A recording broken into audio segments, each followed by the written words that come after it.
अमीर डैडी ने मुझसे कहा था, आप सफल डॉक्टर होने के बावजूद गरीब रह सकते हैं। आप सफल स्कूल टीचर होने के बावजूद गरीब रह सकते हैं, लेकिन आप सफल उद्यमी या निवेशक होने के साथ गरीब नहीं रह सकते। बी और आई क्वाड्रेंट्स में सफलता पैसे से नापी जाती है, इसलिए वित्तीय बुद्धि इतनी महत्वपूर्ण है। संक्षेप में 1971 के बाद डॉलर मुद्रा में बदल गया। 1974 में कंपनियों ने कर्मचारियों को आजीवन पेंशन देना बंद कर दिया। इन दो परिवर्तनों के फलस्वरूप वित्तीय बुद्धि पहले से ज्यादा महत्वपूर्ण बन गई। हालांकि वित्तीय बुद्धि हर एक के लिए महत्वपूर्ण है, लेकिन ये कुछ लोगों के लिए और भी ज्यादा महत्वपूर्ण होती है, खासतौर पर उन लोगों के लिए जो बी और आई क्वाड्रेंट्स में जाने की योजना बना रहे हैं। हमारी स्कूल प्रणाली विद्यार्थियों को पैसे के बारे में ज्यादा कुछ इसलिए नहीं सिखाती है क्योंकि ज्यादातर स्कूल शिक्षक ई क्वाड्रेंट में रहते हैं, और इसलिए हमारे स्कूल विद्यार्थियों को ई तथा एस क्वाड्रेंट्स के लिए तैयार करते हैं। अगर आप बी और आई क्वाड्रेंट्स में जाने की योजना बना रहे हैं तो 5 वित्तीय बुद्धियां अनिवार्य हैं, और वो आपको स्कूल कॉलेज में नहीं सिखाई जाएंगी। संक्षेप में 5 वित्तीय IQ ये हैं। 1. वित्तीय IQ 1, ज्यादा पैसे बनाना। 2. वित्तीय IQ 2, अपने पैसे को सुरक्षित रखना। 3. वित्तीय IQ 3, अपने पैसे का बजट बनाना। 4. वित्तीय IQ 4, अपने पैसे की लिवरेजिंग करना। 5.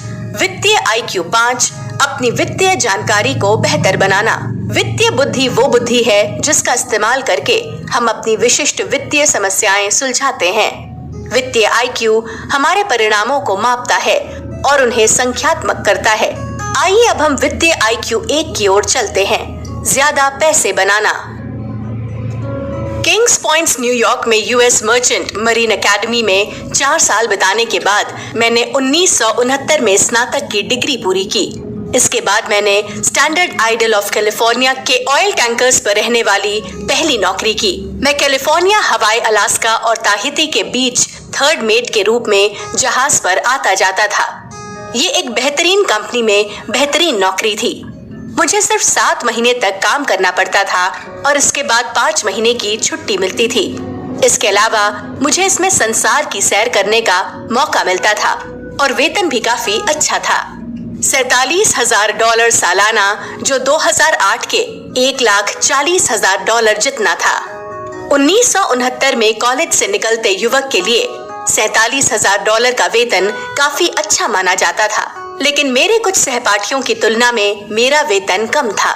मेरे कुछ सहपाठी थर्ड मेट के रूप में $70,000 से $1,50,000 प्रति वर्ष वेतन पर करियर शुरू कर रहे थे। 2008 में ये शुरुआती वेतन $2,50,000 से $5,00,000 के बराबर था। कॉलेज से निकलते 22 साल के नौजवान के हिसाब से बुरा वेतन नहीं था। मेरा वेतन मेरे सहपाठियों से कम इसलिए था क्योंकि स्टैंडर्ड ऑयल में यूनियन नहीं थी। ज्यादा ऊंचे वेतन पर काम करने वाले मेरे सहपाठी यूनियन वाली कंपनियों में काम कर रहे थे। मैंने स्टैंडर्ड ऑयल में थर्ड मेट के रूप में सिर्फ 4 महीने काम किया और इसके बाद अपने ऊंचे वेतन वाली नौकरी से इस्तीफा देकर वियतनाम युद्ध में लड़ने के लिए मरीन कॉर्प में शामिल हो गया। मेरे अंदर अपने देश की सेवा करने का जज्बा था। हालांकि उस वक्त मेरे कई दोस्त सेना में जाने से बचने के लिए एड़ी चोटी का जोर लगा रहे थे। कई तो जबरन आगे बढ़ रहे थे, एक तो भागकर कनाडा में छिप गया, बाकी अजीब बीमारियों का बहाना बना रहे थे और 4F श्रेणी में आने की उम्मीद कर रहे थे, जिसमें चिकित्सकीय आधार पर सेना में जाने से अक्षम घोषित किया जाता है। मैं सेना में जाने से बच सकता था क्योंकि मैं गैर रक्षात्मक अत्यावश्यक उद्योग की श्रेणी में आता था। तेल युद्ध के लिए अनिवार्य था और मैं एक तेल कंपनी में काम करता था, इसलिए सेना मुझ पर हाथ नहीं डाल सकती थी। मुझे युद्ध से बचने की जरूरत नहीं थी जैसी मेरी दोस्तों को थी।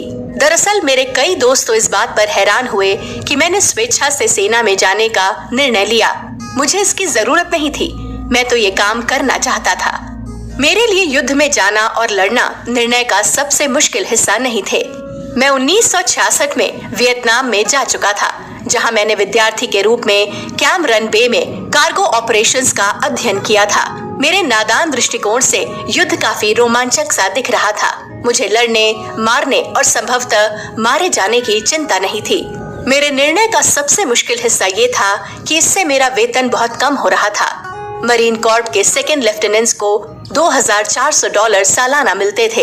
इतना तो मैं स्टैंडर्ड ऑयल में 2 सप्ताह में कमा लेता था। यही नहीं, अगर आप ये हिसाब लगाएं कि मैं स्टैंडर्ड ऑयल में साल में सिर्फ 7 महीने काम करता था और 5 महीने की छुट्टी मनाता था, तो मैं दरअसल बहुत कुछ छोड़ रहा था।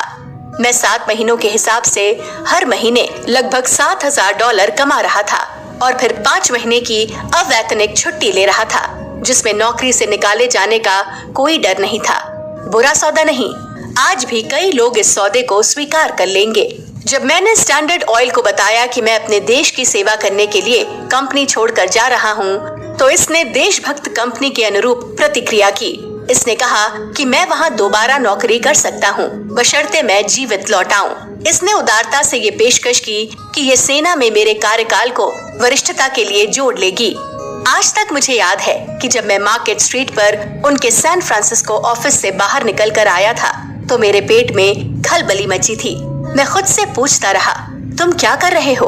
क्या तुम पगला गए हो? तुम्हें जाने की जरूरत नहीं है, तुम्हें लड़ने की जरूरत नहीं है। तुम तो सेना से मुक्त हो। स्कूल में 4 साल बिताने के बाद अब तुम बहुत सारे पैसे कमा रहे हो। महीने में $4,000 की कमाई को छोड़कर $200 कमाने की बात सोचकर मैं मुड़कर अपनी नौकरी दोबारा मांगने वाला था। स्टैंडर्ड ऑयल की इमारत पर आखिरी निगाह डालने के बाद मैं कार से गिराडेली स्क्वायर तक गया और अपने प्रिय ब्यूना विस्टा बार में अमीरों की तरह पैसे उड़ाए। अब मैं मरीन के रूप में $200 प्रति माह कमाऊंगा। इस एहसास के साथ मैं जानता था कि ये अमीर महसूस करने और अमीरों की तरह खर्च करने का मेरा आखिरी मौका हो सकता है। मेरी जेब में बहुत सारे पैसे थे और मैं इनका आनंद लेना चाहता था। मैंने बार में बैठे सब लोगों के लिए शराब के पैग ऑर्डर कर दिए। इससे पार्टी शुरू हो गई। जल्द ही एक सुंदर युवती मेरे पास आ गई, जो मेरे पर्स से उड़ते पैसों के प्रति आकर्षित थी। हम बार से बाहर निकल गए। हमने शराब पी और भोजन किया। हम हंसे और चिल्लाए। मेरे मन में ये चल रहा था कि क्या पता कल हो न हो, इसलिए आज ही खा पी लो और मजे कर लो। शाम खत्म होने पर प्यारी युवती ने मुझसे हाथ मिलाया, मेरा गाल चूमा और एक कैब में बैठकर चली गई। मैं उससे इससे भी ज्यादा चाहता था, लेकिन वो बस मेरे पैसे चाहती थी। अगली सुबह मैंने सैन फ्रांसिस्को से पेंसाकोला तक की कार यात्रा शुरू की, जहां मेरी फ्लाइट ट्रेनिंग शुरू होने वाली थी। अक्टूबर 1969 में मैं फ्लाइट स्कूल में पहुंच गया। 2 सप्ताह बाद मेरी जान निकल गई जब मैंने देखा कि $200 प्रति माह का वेतन टैक्स के बाद कैसा दिखता है। 5 साल बाद, जिसमें से 1 साल मैंने वियतनाम में गुजारा था, मुझे मरीन कॉर्प ने सम्मानजनक विदाई दी। मेरी पहली और तात्कालिक चुनौती वित्तीय IQ 1 थी, ज्यादा पैसे बनाना। मैं 27 साल का था और मेरे पास 2 बेहतरीन पेशे थे जिनमें मैं अच्छी कमाई कर सकता था। एक था शिप्स ऑफिसर का और दूसरा पायलट का। कुछ समय तक मैंने ये भी सोचा कि मैं स्टैंडर्ड ऑयल में अपनी नौकरी दोबारा मांग लूं। मुझे स्टैंडर्ड ऑयल पसंद थी और मुझे सैन फ्रांसिस्को पसंद था। मुझे वेतन भी पसंद था। मेरा वेतन $60,000 प्रति वर्ष होता, क्योंकि स्टैंडर्ड ऑयल मरीन कॉर्प में बिताए सालों को मेरी वरिष्ठता में जोड़ लेती। मेरा दूसरा विकल्प एयरलाइंस का पायलट बनना था। मेरे ज्यादातर मरीन पायलट साथियों को बेहतरीन नौकरियां मिल रही थीं, जिसमें $32,000 का सालाना वेतन था। हालांकि ये वेतन स्टैंडर्ड ऑयल जितना अच्छा तो नहीं था, लेकिन एयरलाइंस का पायलट बनना मुझे आकर्षक लग रहा था। इसके अलावा एयरलाइंस का वेतन उस $985 प्रति माह के वेतन से तो बेहतर होता, जो मरीन कॉर्प 5 साल की सेवा के बाद मुझे पायलट के रूप में दे रही थी। स्टैंडर्ड ऑयल लौट कर जाने या किसी एयरलाइंस में विमान उड़ाने के बजाय मैंने डाउनटाउन होनोलुलु में जेरोक्स कॉर्पोरेशन में नौकरी कर ली। यहाँ मेरा शुरुआती वेतन $720 प्रति माह था। मेरा वेतन एक बार फिर कम हो गया। मेरे दोस्त और परिवार वाले सोच रहे थे कि युद्ध की वजह से मैं पगला गया हूँ। अब आप पूछ सकते हैं कि होनोलुलु जैसे बहुत महंगे शहर में मैंने $720 मासिक वेतन वाली नौकरी को क्यों चुना? जवाब इस पुस्तक की विषय वस्तु में मिलता है। वित्तीय IQ बढ़ाना। मैंने जेरोक्स में वेतन की खातिर नौकरी नहीं की थी। ये तो मैंने अपनी वित्तीय बुद्धि को बढ़ाने के लिए की थी, खास तौर पर वित्तीय बुद्धि 1 बढ़ाने के लिए, ज्यादा पैसे बनाना। मैंने निर्णय लिया कि मेरे लिए पैसे कमाने का सर्वश्रेष्ठ तरीका एयरलाइन पायलट या शिप्स ऑफिसर नहीं बल्कि उद्यमी बनना था। मैं जानता था कि उद्यमी बनने के लिए मुझे सेल्स योग्यताएं सीखनी होंगी। सिर्फ एक ही समस्या थी, मैं बहुत ज्यादा संकोची था और अस्वीकृति से बहुत डरता था। संकोची स्वभाव और बिक्री योग्यताओं की कमी मेरी समस्याएं थीं। जेरोक्स पेशेवर बिक्री प्रशिक्षण देता था, उनके पास सेल्स पीपल की कमी थी। मैं सेल्स पर्सन बनना चाहता था, इसलिए ये दोनों के लिहाज से बेहतरीन सौदा था। हम दोनों ने एक दूसरे की समस्याएं सुलझा दी।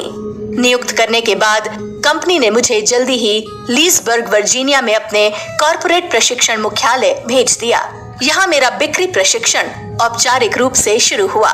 मैंने 1974 से 1978 तक 4 साल जेरोक्स में काम किया और ये बहुत मुश्किल साल थे। पहले 2 वर्षों तक तो मेरी नौकरी छूटने की कई बार नौबत आई, क्योंकि मैं बेच नहीं सकता था।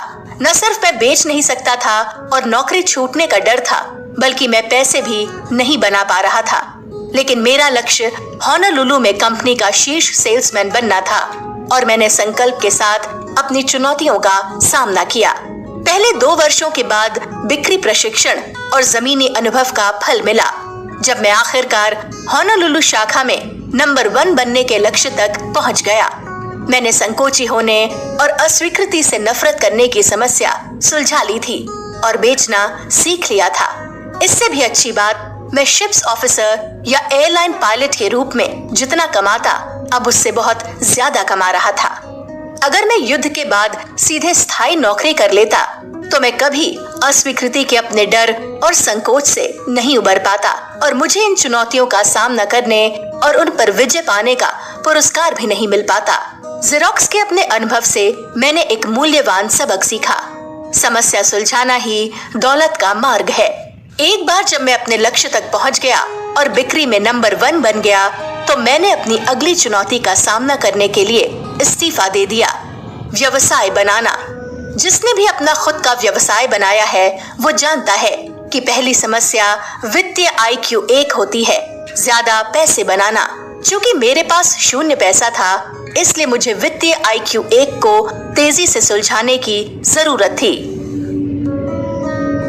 अपनी नौकरी छोड़ने से पहले।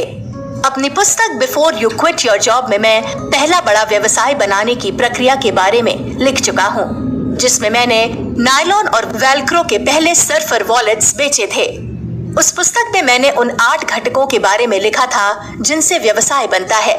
दरअसल सभी 8 व्यावसायिक घटकों का ना होना ही वो कारण है जिसकी वजह से इतने सारे व्यवसाय असफल होते हैं और घाटे में चलते हैं। मुझे विश्वास है कि ये हर उस व्यक्ति के लिए बहुत महत्वपूर्ण पुस्तक है जो उद्यमी बनना चाहता है और अपना खुद का व्यवसाय शुरू करना चाहता है। अपनी नौकरी छोड़ने से पहले उस पुस्तक को पढ़ना महत्वपूर्ण है। उस पुस्तक में मैंने इस बारे में लिखा है कि मेरा व्यवसाय 1 साल में इतना सफल हुआ कि इसने मुझे मिलियनेयर बना दिया और फिर अचानक ये असफल हो गया। मैंने निराशा और हानि की भावनाओं का वर्णन किया है। मैंने बताया है कि कारोबार ठप होने के बाद मेरे मन में ये प्रबल इच्छा थी कि मैं दौड़कर कहीं छिप जाऊं। मैं गहरे कर्ज में था और जीवन की सबसे बड़ी वित्तीय समस्या का सामना कर रहा था। लेकिन अमीर डैडी ने मुझसे कहा कि मैं खुद को दिवालिया घोषित न करूं। उन्होंने मुझे समस्याओं का सामना करने और व्यवसाय को दोबारा बनाने के लिए प्रोत्साहित किया। उन्होंने मुझे याद दिलाया कि इस गंभीर समस्या को सुलझाने से मेरी वित्तीय बुद्धि बढ़ जाएगी। ये वो सबसे अच्छी सलाह है जो मुझे मिल सकती थी। हालांकि ये पीड़ादायक होता है, लेकिन अपनी समस्या का सामना करने और व्यवसाय को दोबारा बनाने की प्रक्रिया वो सबसे अच्छी शिक्षा थी जो मुझे मिल सकती थी। समस्या को सुलझाने और व्यवसाय को दोबारा बनाने में कई साल लग गए, लेकिन इस प्रक्रिया से मेरी वित्तीय IQ 1 से लेकर वित्तीय IQ 5 तक सभी IQ बढ़ गए और मैं वित्तीय दृष्टि से ज्यादा स्मार्ट उद्यमी बन गया। अपने तबाह व्यवसाय को दोबारा बनाना मेरा बिजनेस स्कूल था। मुझे सबसे पहले तो अपने व्यवसाय के 8 हिस्सों को सही करना था। BI triangle. दूसरी चीज जो मुझे करनी थी वो प्रतिस्पर्धा दायरा खोजकर अपने व्यवसाय को दोबारा परिभाषित करना था। देखिए, मैं 1981 में अपने व्यवसाय को दोबारा बना रहा था और उस वक्त बाजार में दूसरे वॉलेट निर्माताओं के प्रोडक्ट्स की बाढ़ आ चुकी थी। कोरिया, ताइवान और इंडोनेशिया जैसे देशों के नायलॉन वॉलेट्स विश्व बाजार में सैलाब की तरह आ चुके थे। मैंने रिटेल में वॉलेट्स का भाव $10 रखा था, लेकिन वाइकिकी और संसार की सड़कों पर वॉलेट $1 में बिक रहे थे। नायलॉन वॉलेट कमोडिटी बन गए थे और जैसा आप जानते हैं, कमोडिटीज के बाजार में जीत उसी की होती है जो सबसे कम भाव पर उत्पाद करता है। कमोडिटी में प्रतिस्पर्धा करने के लिए मुझे एक बाजार में एक प्रतिस्पर्धी दायरे की जरूरत थी। मुझे एक ब्रांड बनना था। अवसर रॉक एंड रोल के रूप में सामने आया। जैसा before you quit your job में वर्णन किया गया है, मैं अचानक रॉक एंड रोल व्यवसाय में पहुंच गया और अपने वॉलेट्स पर रॉक बैंड के नामों का इस्तेमाल करने के अधिकार की लाइसेंसिंग करके अपने व्यवसाय को बचाया। जल्द ही मैं Van Halen, Judas Priest, Duran, Iron Maiden, Boy George और अन्य के लिए वॉलेट का उत्पादन कर रहा था। चूंकि मेरा कानूनी लाइसेंस वाला प्रोडक्ट था, इसलिए मैंने अपनी रिटेल प्राइस बढ़ाकर $10 कर दी। मुझे बैंड्स को रॉयल्टी देनी पड़ती थी, लेकिन लाइसेंस शुदा रॉक एंड रोल प्रोडक्ट बनने से अमेरिका और पूरे संसार के रिटेलर्स के द्वार खुल गए। मेरा व्यवसाय जोरदार चला और पैसा तेजी से आने लगा। जैसा मैं कह चुका हूँ, वित्तीय बुद्धि बढ़ाने का तरीका अपने सामने की समस्या को सुलझाना है। 1981 तक मैंने व्यवसाय दोबारा बनाने की समस्या को सुलझा लिया था। फिर अगली समस्या प्रकट हुई। कम भाव वाले प्रतिस्पर्धियों और मेरे प्रोडक्ट की नकल करने वाले नक्कालों को हराना, जो पैसा बना रहे थे जबकि मैं पैसे गंवा रहा था। समस्या पायरेट्स के रूप में आ रही थी। जिन लोगों ने मेरे पहले प्रोडक्ट्स मालिक नायलॉन वॉलेट की नकल की थी, वे अब मेरे लाइसेंस शुदा प्रोडक्ट की भी नकल कर रहे थे। वे वही लाइसेंस शुदा प्रोडक्ट बनाने लगे जिन्हें मैं बना रहा था, और वे उन्हें कम भाव पर बेच सकते थे क्योंकि उन्हें बैंड्स को रॉयल्टी नहीं देनी पड़ती थी। पायरेट्स के साथ कई महीनों तक संघर्ष करने के बाद मुझे एहसास हुआ कि इसमें सिर्फ मेरे वकील अमीर बन रहे थे, जो अदालत में लड़ने के लिए मुझसे पैसे ले रहे थे, जीतने के लिए नहीं। पायरेट मेरे वकीलों से ज्यादा स्मार्ट और फुर्तीले थे। मेरे वकील मुझे सिर्फ इतना बता सकते थे कि उन्हें लड़ने के लिए ज्यादा पैसा चाहिए। मुझे यह एहसास होने में लंबा समय नहीं लगा कि मैं पायरेट्स के एक अन्य समूह को भुगतान कर रहा हूँ। हालांकि इन पायरेट्स मेरे वकीलों को मेरे पक्ष में होना चाहिए था। मैं व्यवसाय और धन का एक और मूल्यवान सबक सीख रहा था, जिसके बारे में अगले अध्याय में बताया जाएगा।